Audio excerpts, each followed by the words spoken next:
My name is Linda Bond, and I am a visual artist who has been working with difficult content for many years. And although I try to bring a level of equanimity to my work,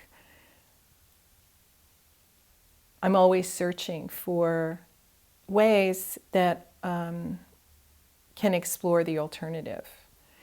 And I decided a couple of years ago that I was going to pursue some kind of project that explored the possibilities of making peace rather than making war.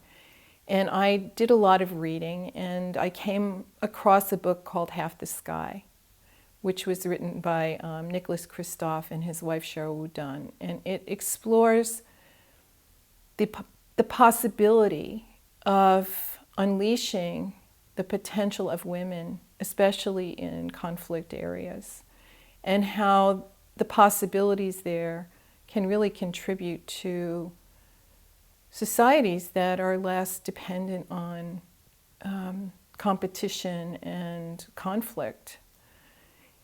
So I decided that I would look for some kind of partnership with an organization that was working to help educate women in areas where we've been involved in conflict situations.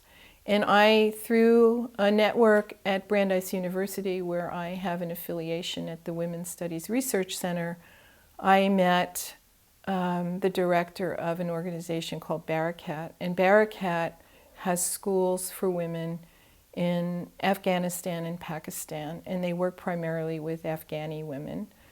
And in our discussions, I came to discover that giving a work project to these women would not only support the education project that Barakat was working on, but would give the women a small source of income and incentive to continue in their education at Barakat schools. So I decided to hire them for a very small amount of money to make some bags for me, some drawstring bags. And the idea of the drawstring bags was that they were small enough to be simply worked on, that they could contain something. And I imagined that they could contain perhaps some writing from the women who made them about their hopes and their aspirations and why education might, in fact, have an impact on their lives. So we began with 20 girls and women, and they produced a number of beautiful objects for me, very unexpectedly beautiful, using initially the outline of their own hand as a starting place. And the idea of the hand as a symbol seemed very powerful to me. A symbol of, stopping, of holding, of justice, of healing, that I imagined, a wall or a room full of hands that were beautifully executed and individual and personal. And so once the bags started coming from Afghanistan, I decided it would be interesting to do workshops here with people to help introduce the idea of the fact that one could be empowered by helping just one other person.